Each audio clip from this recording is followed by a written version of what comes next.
சண்முக பிரியா. நான் 5ஆம் வகுப்பு படிக்கின்றேன். நான் எடுத்துக்கொண்ட தலைப்பு மகாத்மா காந்தி.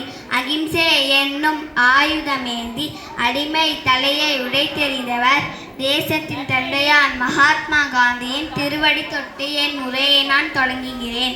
மகாத்மா காந்தி இந்தியாவில் தந்தையாக போற்றப்படுகிறார். இவர் அக்டோபர் 2, 1869ஆம் ஆண்டு குஜராத்தில் உள்ள போர்பந்தர் நகரில் பிறந்தார். இவரின் முழு பெயர் மோகன்தாஸ் கரம்சந்த் காந்தி ஆகும். இவரின் தாயார் பெயர் புத்லிபாய், தந்தை பெயர் கரம்சந்த் காந்தி ஆகும். இவர் ஒரு சிறந்த வழக்கறிஞர் ஆவார். இவர் இங்கிலாந்து நாட்டிற்கு சென்று சட்டப்படிப்பு பயின்றார். இவர் தனது வாழ்நாள் முழுவதும் அகிம்சை மற்றும் சத்தியம் ஆகியவை கண்களைப் போல பின்பற்றினார். தென்னாப்பிரிக்காவில் இவர் காலத்தில் அங்குள்ள மக்களின் உரிமைக்காக முதலில் குரல் கொடுத்தார். இந்தியா திரும்பியதும் நம் நாட்டின் விடுதலை போராட்டத்திற்கு தலைமை தாங்கி வழிநடத்தியார்.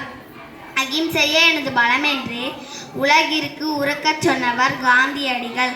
1942ஆம் ஆண்டு வெள்ளையனே வெளியேறு என்ற முழக்கத்தை நாட்டு மக்களுக்கு வழங்கினார். உப்பு சத்தியாகிரகம் மற்றும் வெள்ளையனே வெளியேறு இயக்கம் இவரது புகழ்பெற்ற போராட்டங்களாகும். பிரிட்டிஷ் அரசு இவரை பலமுறை கைது செய்து சிறையில் அடைத்தனர். நாட்டுக்காக சிறையில் பல கஷ்டங்களை தாங்கினார். இவர் தனது வாழ்நாள் முழுவதும் எளிமையான வாழ்க்கையை வாழ்ந்து கதராடை மட்டுமே உடுத்தினார். இவருக்கு நாட்டு மக்கள் மகாத்மா என்று பட்டத்தை வழங்கினர். அன்போடு பாபு என்று அழைத்தனர். இவரை தேசத்தின் தந்தை என்று முதலில் பெருமைப்படுத்தியவர் நேதாஜி சுபாஷ் சந்திர போஸ் ஆவார். இவரது பிறந்த நாளான அக்டோபர் 2ஆம் தேதி காந்தி ஜெயந்தியாக கொண்டாடப்படுகிறது. ஜனவரி 30, 1948ஆம் ஆண்டு நாதுராம் கோட்சே என்பவரால் சுடப்பட்டு காந்தியடிகள் காலமானார்.